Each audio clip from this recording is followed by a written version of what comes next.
មកបងទាំងអស់គ្នាមកធ្វើmatcha latte មួយខ្ញុំទាំងអស់គ្នាmatcha ស្ករ5អញ្ចឹងណាឥឡូវខ្ញុំចាប់ផ្ដើមមកថ្លឹងជាមួយmatcha សិនសម្រាប់ matcha ខ្ញុំប្រើយ៉ាងជីងថ្លឹងបែបហ្នឹងគឺ5ក្រាមសម្រាប់ទឹកក្តៅសម្រាប់យើងកូរមួយ matcha ហ្នឹងគឺខ្ញុំប្រើ45 ml ទៅ50 ml សម្រាប់ matcha 5ក្រាមហ្នឹងណា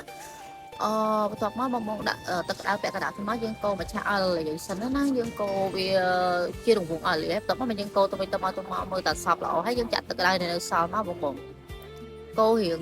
កូរឲ្យវា smooth ទៅមុនដំបូងយើងកូររៀងញាប់ទៅវាកំពុងតិចទៅពេលយើងហើយបន្ទាប់មកយើងចាប់ផ្ដើមបន្ថយវាល្បឿនវាតិចម្ដងមកបច្ឆាយើងឡើង smooth ហើយបងហើយសម្រាប់ទឹកដោះគោស្រស់វិញគឺខ្ញុំប្រើ120បងទឹកដោះគោស្រស់ហើយសម្រាប់ស្ករ5គឺយើងប្រើ20 ml ចឹងណាខ្ញុំប្រើទឹកស្ករសម្រាប់ភ្ញៀវដែលគាត់ចង់ដាក់ទឹកដោះគោខាប់ក៏បានដែរតែភាគច្រើនឡាតេគឺយើងប្រើទឹកស្ករ